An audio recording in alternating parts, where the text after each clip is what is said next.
ASX-listed Sovereign Metals recently listed on London's AIM market to boost its profile to UK investors and to raise awareness of the unique and huge Kasiya Rutile project in Malawi. Sovereign's London ticker is SVML, and I'm joined today by Chief Commercial Officer Sapan Ghai. Hello, Sapan. How are you today? Hi, Alan. Yeah, not too bad. How are you? I'm very good, thanks. Very good indeed. Before we look at Kasiya in more detail, rutile is, of course, the primary source of titanium, which has a multitude of applications. I've got a slide here which shows some of those applications. Can you talk us through this, please, Sapan? Sure. So not many people understand rutile from its basics, but if we talk about what it's used for, essentially, it's a major source of titanium. In fact, rutile's about 95% titanium dioxide, and everyone's pretty familiar with titanium and its uses in everyday materials around the economy. Here's some examples on this slide that you've just thrown up. So we all know titanium as a metal. It's lightweight, it's strong, it's used in aerospace, in medical uses, in dental uses, because of its lightweight and strength ratios. But it's also finding a bit of a niche in the clean tech world. I don't know if you remember, Al, but a few years ago when Tesla first came out with their Model S, there were a few videos doing the rounds on social media of the cars up in flames in and around LA.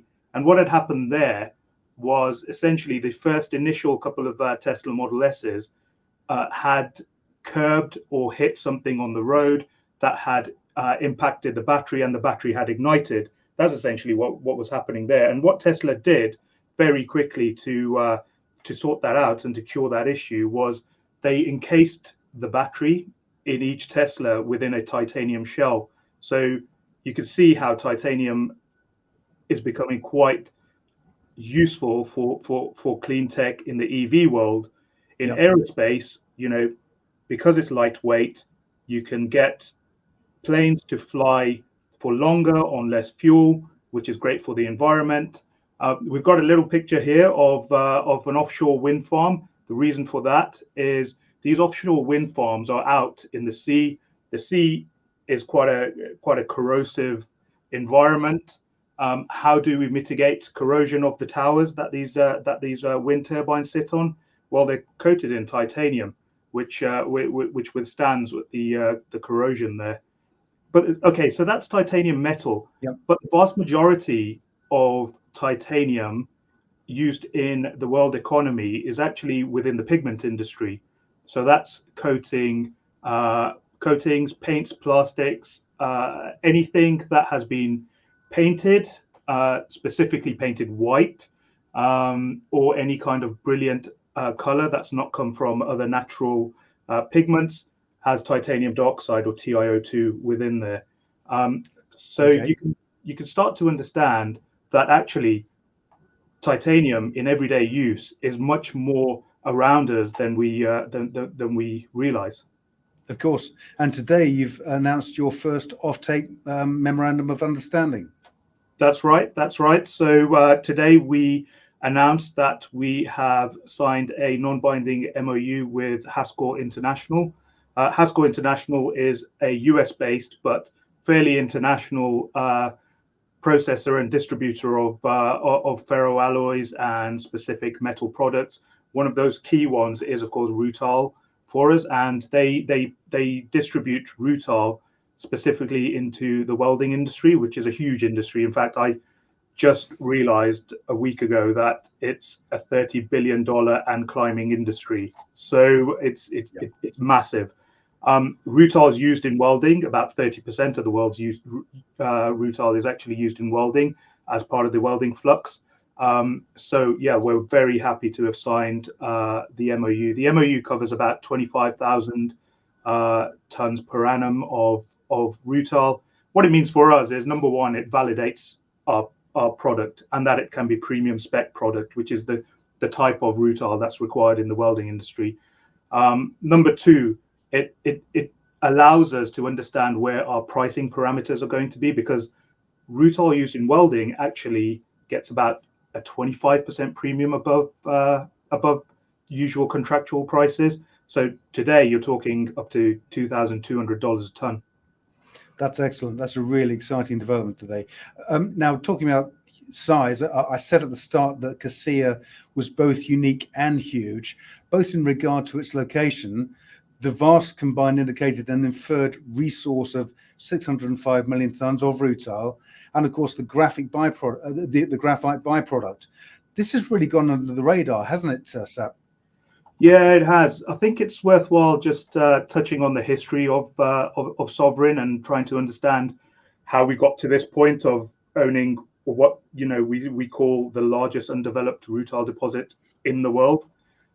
So Sovereign Metals has been in Malawi since around 2012, and the company was exploring for graphite in and around Malawi, and in that time, it defined resources at a number of graphite projects within Sovereign's landholding. In fact, one of them was the Malangundi graphite project, which some people may be aware of. And the company had completed a positive pre-feasibility study in 2018 at Malangundi. But in a sense, Malangundi led to us discovering Kasiya, because what we found while we were doing some bulk test work on the graphite there, some of our guys noticed high levels of titanium in the tailings coming off the bulk testing. So we started to ask some questions. Where's this titanium coming from? What form does this titanium take? Usually, titanium takes two forms, ilmenite or rutile. Now, ilmenite is around 40 to 60% titanium dioxide. Rutile, as I mentioned before, is 95% titanium dioxide. So ilmenite would have been a nice to have as a byproduct of a graphite project out in Malawi. But what we found was actually this was coming out as rutile. So great. So the second question we asked was, is this a one-off? So what we did there was to re-assay 125 historic drill holes. And what we found was that a vast area of a landholding was covered in this rutile mineralization. So that's jackpot territory. Yeah. So then we asked the question, well, rutile is great to have, but it's 95% titanium dioxide. There's that other 5%. Are there any nasties in there? Because if there's any other nasties or impurities, we're not going to be able to sell this product. So we sent some samples off to labs in Australia. We did the lab work. We found out no nasties. In fact, we were getting 96% plus rutile, no critical impurities. So that led us to understand that, yes, this is a saleable product. So at that point, we know that we've got rutile on our land. We know that we've got it's saleable, and we know that we can produce quite a premium spec product of it. So then we spent the next couple of years or several months defining and drilling as much of the mineralization as we could. And what we found was we started to gather quite a large mineralized zone. In fact, it was about close to 130 square kilometers of mineralized zone. But we saw some higher grades towards the northern part of that zone, and we started to drill more there, and that's what became Kasiya. And you could see on the screen, I mean, now we're talking almost 6 million tons of rutile, grading at around 1%. And serendipitously, we've got this graphite byproduct. Yes, of course. And it's hugely significant on a global scale too, isn't it? As the largest undeveloped rutile project in the world. I'll just bring up a slide for that too that you can talk us through. Yeah, sure. Look, on here, the title says it all. Largest undeveloped rutile deposit in the world. Rutile deposits haven't been found for quite some time. In fact, this is probably the first discovery of a rutile dominant resource that's standalone in over half a century. The largest rutile deposit in the world, or largest rutile resource in the world, is Sierra Rutile, which used to be within an AIM company back in the day called Sierra Rutile. But they got bought out in 2016 by Iluka Resources, which is an ASX listed company. They've been mining there well, obviously Iluka has been mining there since 2016, but Sierra Rutile in itself, those operations have been in operation since in production since the 60s. So that's a large project. What we're expecting at Kasiya is actually we're expecting a substantial additional resource growth. I mentioned that huge mineralized zone. Well, we're Yes. continuing to drill there. We're continuing to try and define some resources there. And what you'll probably find over time is that green bar of Kasiya starts to shoot upwards. Okay. Okay. Now, again, on the size, the numbers, I think, from the scoping study really do tell the story of just how huge this thing is. So I'm going to bring a slide up. I mean, the NPV8 number alone is huge at nearly, well, it's 861 million US dollars, which is absolutely huge. So can you talk us through these numbers in more detail, please, Sapan? Yeah, that's fine. And just on that number, Al, I just want to say what you're seeing here is the scoping study, the initial scoping study for Kasiya as it stands, which actually covers only about 38% of the mineralized zone. So you can understand what the true potential of Kasiya is from understanding the numbers you're seeing here on screen is less than 40% of what we know is out there. Yeah. But what we did with Kasiya was we thought, okay, if we were to mine Kasiya for 25 years at an annual throughput of 12 million tons of material, what would we get out? And what we saw, or what we understood was we'd be producing about 122,000 tons of rutile in a market today of 500,000 tons of rutile and depleting at an extortionate rate. And we'd have a byproduct of graphite of 80,000 tons per annum. That all culminates in an economic terms, in terms of an NPV of 861 million US dollars, as you mentioned, very robust after-tax IRR of 36%, and a payback there of 2.5 years into that 25-year mine life. In terms of financials, I mean, drilling down straight down to an annual average life of mine EBITDA, Kasiya, as it stands, would produce over 160 million US dollars, and all of this for a capital outlay of 330 million US dollars, which kind of, when you think about the size of that capex versus the NPV that it could produce, which we've noted here as the NPV over capex ratio of 2.6, that's quite a huge return. Yeah, indeed. And of course, Malawi is known as the warm heart of Africa. The operating costs, I know, are very low too, at $352 per ton. So the infrastructure presumably is well advanced. Yeah, look, so we're lucky here with Malawi.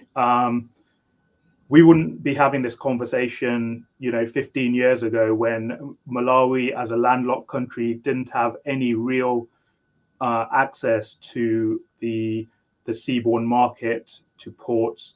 But what's happened is, 10 years ago, the large miner Vale, along with some of its partners and development banks, they built what's known as the Nacala Logistics Corridor, which is a railway and port which connects Vale's coal mines through to the port of Nacala in Mozambique, and it runs through Malawi. In fact, the actual railway runs about 10 to 15 clicks south of the center of Kasiya, so you can understand just how close to infrastructure we are there.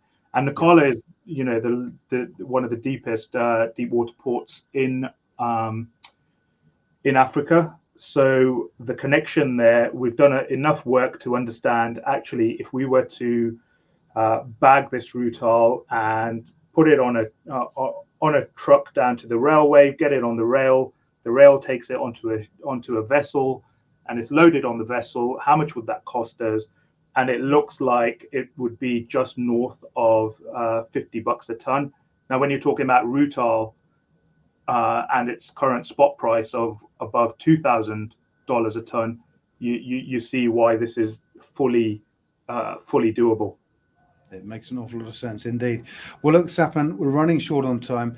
Can you provide viewers with some upcoming key value inflection points that we should be looking out for in the coming months? And I've got a slide for you to take us through here. Yeah, absolutely. Look, I think the coming months, in fact, the whole of this year is going to be pretty significant for us. On this slide, we've put down some of the more exciting things we're doing that we want out in the market. So this half of the year, you can expect what we've termed a revised life cycle assessment. Now, what that is that's around the carbon emissions saved by using rutile rather than any of its substitute products. We already have done an initial assessment, which was out early last year, which showed that using a ton of rutile in the pigment process, rather than using an upgraded version of ilmenite to produce what's known as synthetic rutile or titania slag, which are substitutes for natural rutile.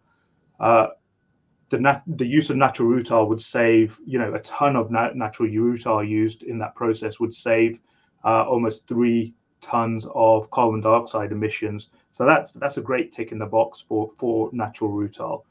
So what we're looking at with that revised life cycle assessment is essentially what would happen if we mined the rutile within Kasiya the way we have outlaid the operations within the scoping study, and that rutile ended up in some form of an end use product. So we're trying to cover as much of the supply chain as possible in that life cycle assessment. That should be out in the coming weeks. Along with that, as I said, we continue drilling. That drilling will go into a JORC resource tonnage increase around Kasiya. I've given the reasons why we think that's going to happen. That new resource will then form the basis of an updated scoping study. So you've got the initial scoping study. We're going to have a bigger resource. That bigger resource will obviously feed into a new updated scoping study to start to get towards what the true potential of Kasiya is. And once we've done that scoping study, then obviously we'll move very quickly onto a pre-feasibility study. And we continue exploration across the mineralized footprint. And importantly, again, with the recent news around our first executed MOU, that we continue dialogues with other future rutile off-takers. So lots to look forward to over the coming weeks and months. An exciting year in prospecting indeed, and we'll no doubt be speaking again very shortly. Sapan Ghai, Chief Commercial Officer at Sovereign Metals, many thanks for joining us today. Thanks, Alan.